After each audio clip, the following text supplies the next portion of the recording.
नमस्कार, स्वागत है आप सभी का। तो यूपी एएनएम 2022 डॉक्यूमेंट वेरिफिकेशन से संबंधित जितने भी आपके कमेंट हैं कल शाम से लेकर के और अभी तक के, हमने सभी कमेंट यहाँ पर लिए हुए हैं और एक भी जो कमेंट है आपका कोई छूटेगा नहीं रिप्लाई करने से। लेकिन आप सभी से भी रिक्वेस्ट है कि आप लोग वीडियो को बिना स्किप किए पूरा देखिएगा। सबसे पहले यहाँ पर ध्यान से देखिए, जैसे हमने आपसे कहा कि कैरेक्टर सर्टिफिकेट मांगा नहीं गया है, तो आप कैरेक्टर सर्टिफिकेट के लिए परेशान मत होइए। ऑलरेडी देखेंगे आप तो आपका जो फ़ोटो है आपको प्रमाणित करके देना है, चाहे स्व प्रमाणित करिए खुद से या फिर विभागाध्यक्ष से या फिर संस्था के प्राचार्य से या फिर किसी राजपत्रित अधिकारी से। दूसरी बात देखिए, कुछ लोग कह रहे हैं कि पीईटी का रिजल्ट भी तो नोटिस में नहीं लिखा है। अब आप इन दोनों में कंपेयर जब आप कर रहे हैं तो आपको एक चीज़ यहाँ पर बिल्कुल स्पष्ट होना चाहिए कि आप एएनएम की मुख्य परीक्षा किस आधार पर दिए हैं। पीईटी के आधार पर दिए हैं, कैरेक्टर सर्टिफिकेट के आधार पर कहीं आप परीक्षा दिए हैं क्या? फिर आप दोनों को कंपेयर क्यों कर रहे हैं? जो अनिवार्य अर्हता है जैसे 10वीं 12th ANM diploma certificate PET, ये सभी भले दिए हों चाहे न दिए हों आपके डीबी के नोटिस में, लेकिन ये तो आपको बिल्कुल अंडरस्टूड होना चाहिए कि हमें ये सब चीज़ें रेडी रखनी है। ठीक है, तो आप इन दोनों से कंपेयर तो कर रहे हैं, लेकिन आप ये समझ नहीं पा रहे हैं कि पीईटी के आधार पर ही तो हम सेलेक्ट हुए थे एएनएम की मुख्य परीक्षा के लिए, हम एएनएम की मेंस एग्जाम दे सकते हैं। जो लोग पीईटी नहीं दिए होंगे वो इस परीक्षा के लिए एलिजिबल नहीं थे, लेकिन कैरेक्टर सर्टिफिकेट से ऐसी कोई भी बाध्यता नहीं थी। चलिए यहाँ पर देखिए, फॉर्म फिल किया था हमने, उसमें मैरिज में एस और उसमें फादर नेम फिल किया है, कोई प्रॉब्लम तो नहीं होगी। देखिए, अगर आप मैरिज तो आपको अपने हस्बैंड का डिटेल्स फिल करना चाहिए था, लेकिन अगर आपने फादर का डिटेल्स फिल किया है तो उससे कोई दिक्कत नहीं होनी चाहिए। बस यहाँ पर जो कास्ट सर्टिफिकेट आपका है वो पिता वाला होना चाहिए, बाकी निवास पति वाला हो जो आपने फॉर्म में फिल किया हो। एक चीज़ बिल्कुल आप ध्यान से सुन लीजिए, जैसे निवास है आपका तो आपने एड्रेस जो फॉर्म में भरा है, फॉर्म में जो डिटेल्स आपने भरी हैं एएनएम के आवेदन के समय, वही सारी डिटेल्स आपकी तो वेरीफाई की जाएंगी डीबी के समय। जो आपने कैटेगरी लगाया है, निवास भरा है, आपका नाम है, डेट ऑफ बर्थ है, उसमें आपका पीईटी का ऑलरेडी आप सभी जानते हैं कि उसके आधार पर ही तो हम लोग यहाँ पे आवेदन कर पाए थे। तो पीईटी का स्कोर कार्ड वेरीफाई किया जाएगा कि जितना उसमें मांगा गया था वो आपका है कि नहीं वैलिड स्कोर कार्ड, साथ में जो भी अन्य डॉक्यूमेंट्स हैं। ठीक है, तो आपने जो फॉर्म में भरा हो वही डिटेल्स आप भरिए, यहाँ पर आपको कोई दिक्कत नहीं होगी। हस्बैंड नहीं है तो क्या भरें? देखिए, आप पति के ही नाम से भरेंगे, क्योंकि यहाँ पर ये होता है जैसे हमारी दूसरी शादी हो गई, ठीक है, तो एक होता है कि जैसे डाइवर्स हो गया, वो अलग मैटर होता है, वहाँ पे हम पिता वाला लगाते हैं। लेकिन हस्बैंड नहीं है तो भी हम हस्बैंड का ही नाम लिखेंगे। ठीक है, तो आप हस्बैंड का ही नाम लिखिए अपने, कोई दिक्कत उससे नहीं है। एनओसी सिर्फ उनको लगना है जो सेंट्रल या फिर स्टेट गवर्नमेंट में जॉब वर्तमान में कर रहे हों। अगर नहीं कर रहे हैं, पहले करके छोड़ दिया तो भी आपको नहीं लगाना है। ठीक है, संविदा पर पहले कर लिए हों, कर रहे हों, वर्तमान में नहीं लगाना है आपको एनओसी। एनओसी कहाँ मांगा गया है? उसमें नोटिफिकेशन में स्पष्ट लिखा है नोटिस में कि स्टेट या फिर सेंट्रल गवर्नमेंट जॉब, तो संविदा वाली गवर्नमेंट थोड़ी होती है। ठीक है, बाकी अगर आपको लगता है कि नहीं हम वर्तमान में संविदा पर कार्यरत हैं, हमें एनओसी बनवा लेना चाहिए, तो आप एनओसी बनवा लीजिए अपने विभाग से, डिपार्टमेंट से। 10th और 12th में कुमारी और फिर शादी हो गई थी, अभी डाइवोर्स हो गया तो कुमारी हट गया है, कोई प्रॉब्लम नहीं होगी, कुमारी से कोई दिक्कत नहीं है। बस आपका नाम और उपनाम, डीबी के नोटिस में स्पष्ट लिखा है कि नाम और उपनाम। उपनाम मतलब होता है सरनेम, जैसे सरिता गुप्ता, तो गुप्ता आपका सरनेम हो गया, सरिता आपका नाम हो गया। ठीक है, या वंदना सिंह, तो सिंह आपका सरनेम हो गया। तो उसमें कोई गलती नहीं होना चाहिए नाम और उपनाम में, बाकी गलती कुमारी ये गलती नहीं होता है। मैंने रिजाइन नहीं दिया है, छोड़ दिया है, इसलिए मैंने फॉर्म अप्लाई कर दिया, एक्सपीरियंस पर बना नहीं तो एफिडेविट क्यों नहीं बना रहे? एक्सपीरियंस छोड़ दिया था इसलिए एक्सपीरियंस नहीं बना रहे, ऐसा किसने बोला कि नहीं बनाएंगे एक्सपीरियंस? बहुत ज़्यादा मतलब ये दिक्कत वाली बात है कि ऐसा वो लोग कैसे मना कर सकते हैं। मतलब अगर हमने पहले संविदा पर, ये ध्यान रहे कि आपने जिस ज़िले में नौकरी की है उसी ज़िले से आप बनवाइएगा, वहीं के डीपीएम ऑफिस जा कर के, वहीं के सीएमओ के भी हस्ताक्षर होंगे, प्रति हस्ताक्षर। ऐसा मना नहीं कर सकते, ये तो मतलब बिल्कुल पहला केस में देख रहा हूँ कि मना क्यों करेंगे? आपका एक्सपीरियंस उनको बनाना पड़ेगा। हमने मानव संपदा का फॉर्मेट निकलवाया, उसमें नर्सिंग का पासिंग ईयर गलत। देखिए, अगर आप संविदा कर्मी, अगर आपने QR कोड वाला अनुभव प्रमाण पत्र बनवा लिया है तो आपको कोई दिक्कत नहीं होगी, आप इससे परेशान मत होइए। थोड़ा बहुत जो मिस्टेक होती है ना वो चल जाता है, इतना उसकी वजह से किसी का डीबी रिजेक्ट नहीं होगा। बस जो डॉक्यूमेंट्स हैं आपके पास होने चाहिए, वो तो हमने इसलिए कहा था कि एफिडेविट बनवा लें कि ताकि आप सिक्योर हैं बिल्कुल पूरी तरह से, बाकी उसकी वजह से किसी का डीबी रिजेक्ट नहीं होना चाहिए। मेरा तो नाम ही गलत है, कोई दिक्कत नहीं है, बाकी आप चाहें तो एफिडेविट बनवा लीजिए आप लोग, लेकिन जो QR कोड वाला डिजिटल अनुभव प्रमाण पत्र है वही आपके पास होना चाहिए। अच्छा, एक चीज़ यहाँ पर देखिए, GNM के लिए हमने किसी को मना नहीं किया है, और ये सभी लोग जानते हैं कि ANM को ही इस भर्ती के लिए एलिजिबल किया है। GNM जबकि उसके ऊपर का कोर्स होता है, ANM के ऊपर GNM, लेकिन इन लोगों ने एलिजिबिलिटी बनाई है ANM को। और एक चीज़ बिल्कुल कहना सही है कि इन्होंने कहीं पर ये लिखा नहीं कि GNM को आप मतलब GNM वाले नहीं आएंगे, लेकिन वहाँ पे एलिजिबिलिटी फिर वो लोग ये बोलेंगे कि एलिजिबिलिटी आपने पढ़ी नहीं, क्या एलिजिबिलिटी में तो लिखा है कि ANM वाले ही इसमें मान्य है, चाहे वो संविदा कर्मी हो चाहे नॉन संविदा कर्मी हो। फिर यहाँ पर उनके पास वो रीजन हो सकता है, बाकी हम किसी को मना नहीं करेंगे, आप कोशिश करिए, अगर कुछ सोल्यूशन निकालता है अगर आयोग, ठीक है, क्या पता वहाँ पे कुछ न कुछ उसके लिए वहाँ पर सोल्यूशन निकाला जाए, क्योंकि ये समस्या बहुत लोगों के साथ है। फॉर्म भर के बता दीजिए। अच्छा ठीक है, वैसे तो हमने पूरा बता दिया था क्या क्या कैसे भरना है, हम आज एक बार, अच्छा एक काम करिए अगर प्लीज़, अगर आप लोग कर सकते हैं तो, जैसे किसी ने फॉर्म भरा हो अपना, चारों प्रपत्र भरे हों, स्वघोषणा पत्र भरा हो, तो आप हमें मेल कर सकते हैं क्या अपने डॉक्यूमेंट्स, वो डॉक्यूमेंट्स आपका हमारे स्तर तक रहेगा, और जो भी आपकी पर्सनल डिटेल्स रहेगी वो हम हाइड करके ही उस पर बताएंगे आगे सबके लिए, कोई भी आपकी पर्सनल डिटेल्स किसी के पास नहीं जाएगी। तो अगर आप चाहें, अगर आपकी इच्छा हो, अगर आप भरोसा करते हो तो आप प्लीज़ जो है हमें ALLINONE781989 पर है, जीमेल पर है, तो आप हमें मेल कर सकते हैं, मेल कर दीजिएगा तो हम थोड़ा सा जो चीज़ें रहेंगी ना आपको बताएंगे, और एक बार ये भी रहेगा कि आपने जो फॉर्म भरा है ना उसको थोड़ा सा हम क्रॉस चेक भी कर लेंगे, और उसके आधार पर हम आपको बताने में सक्षम भी होंगे। बाकी हम ऐसे खुद से तो बता चुके हैं एक बार, बाकी हम एक बार फिर से चारों फॉर्म कैसे भरना आपको है, कोई भी आपको रो समझ में ना आए ना, कोई भी कॉलम आपको समझ में ना आए ना, आप उसको खाली छोड़ दीजिएगा, और ध्यान दीजिएगा जो भी आपने चारों प्रपत्र और एक घोषणा पत्र और अभिलेख सत्यापन, इनकी कम से कम आप 2-3 कापी और करा लीजिएगा। मान लीजिए भरने में कहीं गलती वगैरह हो गई, वैसे अभिलेख सत्यापन तो एक ही कापी पर्याप्त है, ठीक है, लेकिन 2 करा लीजिएगा, आप एक फ़ोटोकॉपी करा लीजिए। बाकी जो प्रपत्र है, मान लीजिए भरने में कुछ गलती हुई, वापस भरना पड़ा, तो हमारे पास फ़ोटोकॉपी रहेगी तो हम वापस करा सकते हैं ना, तो फिर जाएंगे प्रिंट आउट निकलवाने, हमारे पैसे भी ख़राब होंगे, समय भी ख़राब होगा और हमें दिक्कत भी होगी, तो उसकी फ़ोटोकॉपी आप करा लीजिएगा। और ध्यान रहे, इसको आप जब भर लेंगे पूरी तरह से ना, तो उसके बाद फिर से इसकी फ़ोटोकॉपी करानी है, और उसको भी आपको सेल्फ अटेस्ट करना है, क्योंकि फ़ोटोकॉपी ही जमा होंगी। कुछ डॉक्यूमेंट्स तो आपके वही जमा हो जाएंगे ओरिजिनल वाले, जैसे आपका जो रिजल्ट का प्रिंट आउट है ANM का, ठीक है, PET का स्कोर कार्ड, वो भी प्रिंट आउट है, वो दोबारा से आप फिर निकाल सकते हैं, जो डॉक्यूमेंट्स दोबारा से आप फिर निकाल सकते हैं, वो डॉक्यूमेंट्स तो आपके ओरिजिनल और फोटोकॉपी सब जमा हो जाएंगे, लेकिन जैसे आपका 10th का 12th का वो सब ओरिजिनल आपके जमा नहीं होंगे, जाति निवास वो सब ओरिजिनल जमा नहीं होता है। बाकी सबके ही जो बोला गया है स्पष्ट रूप से कि आपका जो है स्वप्रमाणित छाया प्रति ही आयोग में जमा होंगी, मूल आपके ओरिजिनल आपके प्रमाण पत्र नहीं लिए जाएंगे। सिग्नेचर में सरनेम सिंह है और मार्कशीट पर देवी है, तो इसमें क्या करना होगा, तो सिग्नेचर आपने क्यों लिखा है, मार्कशीट में तो आपका नाम लिखा होगा ना उसमें सिग्नेचर, तो अगर केवल देवी है और मार्कशीट में आपके सरनेम लिखा ही नहीं है, जैसे एक होता है ना कि मतलब कुमारी लगा है पहले लेकिन बाकी चीज़ें सही हैं, लेकिन इसमें क्या सरनेम हट गया, केवल देवी लिखा है और आपका एक जगह सरनेम है सिंह, तो इसमें आपको एक एफिडेविट बनवा लेना चाहिए। बाकी इसकी वजह से दिक्कत होना नहीं चाहिए, लेकिन आप अपने तरफ से श्योर रहिए कि कोई भी दिक्कत नहीं होना चाहिए।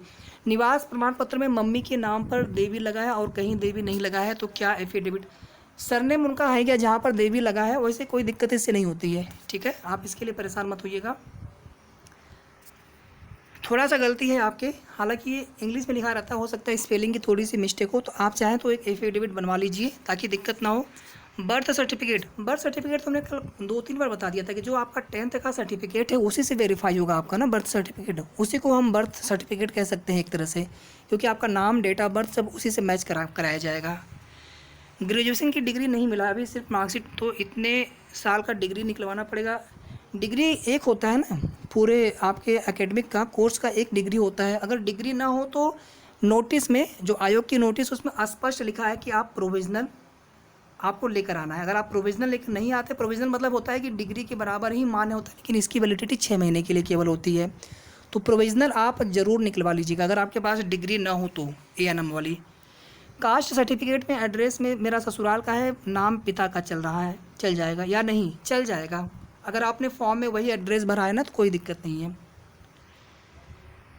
देखिए इंग्लिश हिंदी आपको जिसमें इच्छा करे आप उसमें लिख लीजिए। ये तो हमने आपसे ऐसे कहा था ना कि जैसे आप देखेंगे कि सब फॉर्मेट हिंदी में लिखा है, फिर आप इंग्लिश में लिखते हैं तो ठीक रहता है।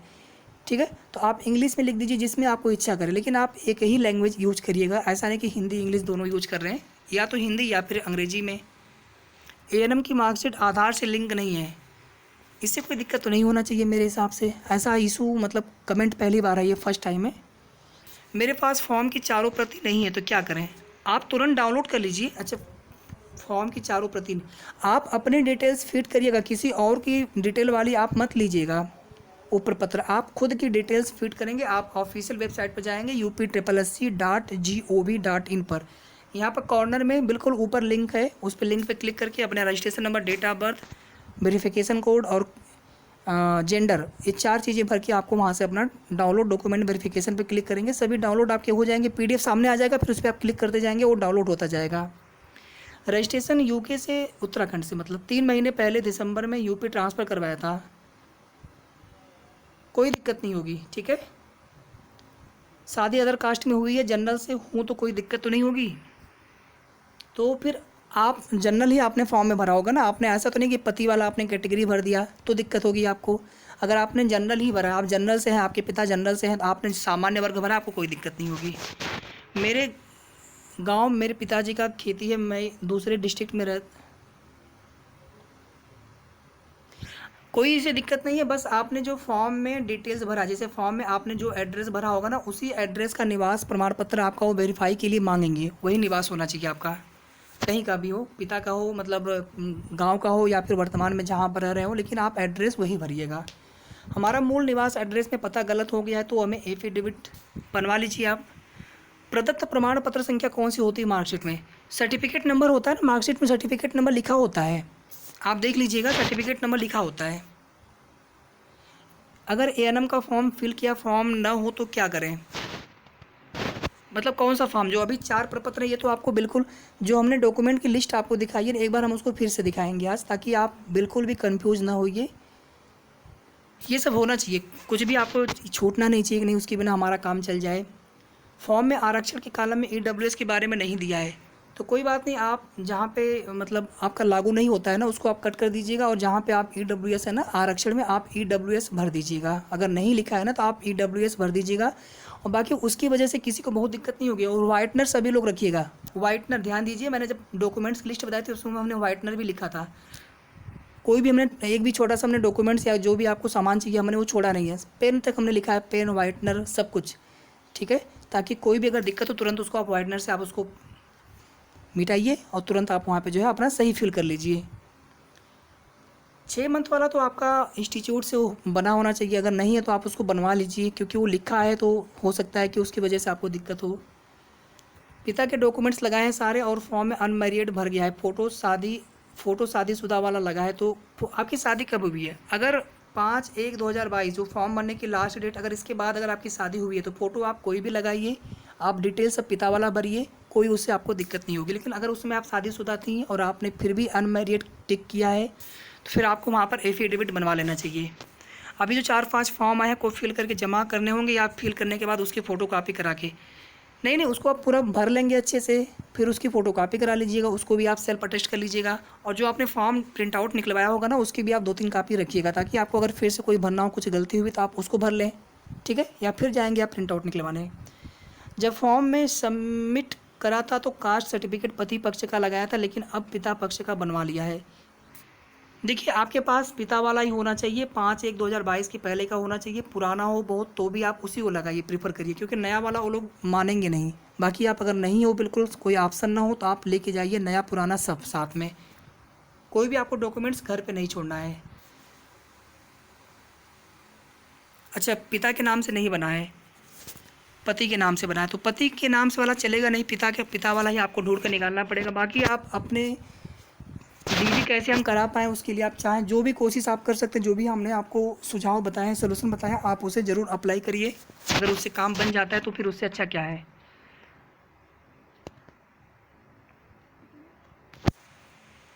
हमने ऑनलाइन किया था जाति प्रमाण पत्र 5/1/2022 के पहले का, लेकिन लेखपाल ने रिपोर्ट लगाने से मना कर दिया था, और जिससे 2 बार रिजेक्ट हो गया। पहली बात तो ये बहुत लोगों ने बनवा लिया है, रिजेक्ट होना नहीं चाहिए था, भले ही वो ऑफलाइन बना के क्यों न दें। लेकिन ये सब चीज़ें ना आपको 5/1/2022 के पहले की दिखानी है। अब आप नया बनवाने के चक्कर में परेशान होने से कोई मतलब नहीं है। वो तो एक था ना कि जैसे कोई हमारे पास सलूशन नहीं है तो हम एक बनवा लें, कम से कम कोशिश करेंगे, क्या पता उससे हमारा काम बन जाए। बाकी आप देखेंगे डीबी के नोटिस में क्लियर लिखा है कि 5/1/2022 के पहले का होना चाहिए। बाद में 29/1/2022 में जारी हुआ है। पुराना आप लोग निकालिए ढूंढ करके, पुराना आपका पहले का हो, पिता पक्ष का हो, जाति प्रमाण पत्र।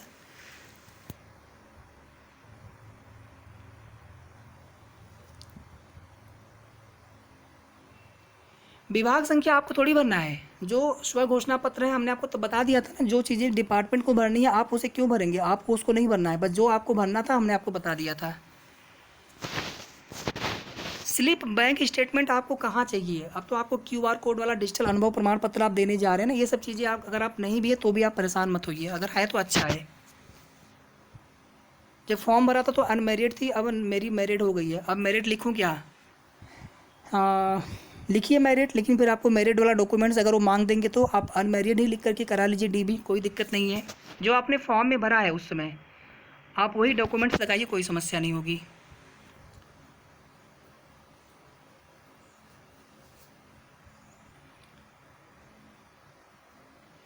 संशोधन के लिए आपने भेजा है ना, तो आप अपने ये सब चीज़ें आपका है, बिल्कुल ठीक है। आप एक काम और करिए, आप स्कूल से लिखवा लीजिए, ठीक है, कि स्कूल से आप लिखवा लीजिए कि मतलब हमने भेजा है संशोधन के लिए, और वहाँ से आप लिखवा लीजिए, वो लिख करके दे देंगे। बिना उसके आप थोड़ा सा आपको दिक्कत होने की नहीं बल्कि ज़्यादा भी दिक्कत हो सकती है। एनओसी का हमने बता दिया है।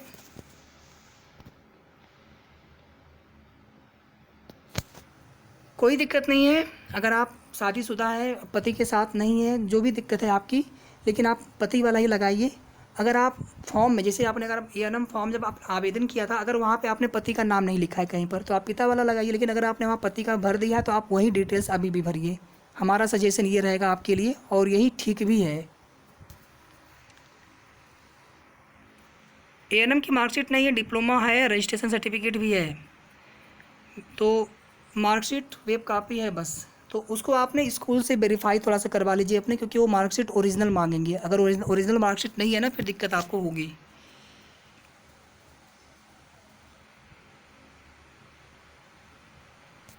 आप अपने पापा के नाम वाला लगाइए ना, जो आपने फॉर्म में भरा है, एएनएम के फॉर्म में आवेदन किया है, ठीक है। अभी अब कोई परिवर्तन होता है तो उससे मतलब नहीं है ना, जो आपने फॉर्म के समय जो डिटेल से भरी है आपको उसी को वेरीफाई करवाना है। जैसे एक मिनट आप सुनिए हमारे बात ध्यान से। जैसे मान लीजिए आपने फॉर्म में कुछ और भरा, यहाँ पर आपने प्रपत्र में कुछ और भरा, फिर वो लोग कैसे उसको मैच कराएंगे? आप खुद से सोचिए अपने से, आपको वही डिटेल से भरनी है, कुछ अलग मत भरिए उसमें आप। ठीक है, कमेंट बहुत ज़्यादा है, समय यहाँ पे ज़्यादा हो रहा है, थोड़ा सा हम चाह रहे थे कि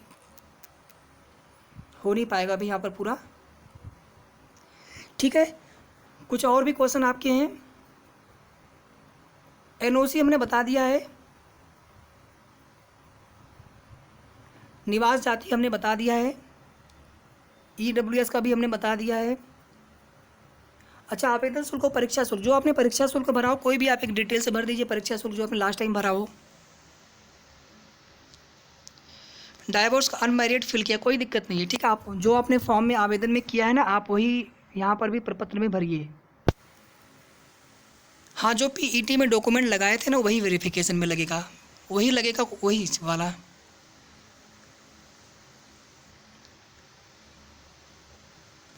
अदर स्टेट्स हैं तो उससे दिक्कत नहीं होना चाहिए, ठीक है। केवल संविदा कर्मियों के लिए है कि वो उत्तर प्रदेश में ही उन्होंने कार्य किया हो, अदर स्टेट के जो संविदा कर्मी वो मान्य नहीं होंगे।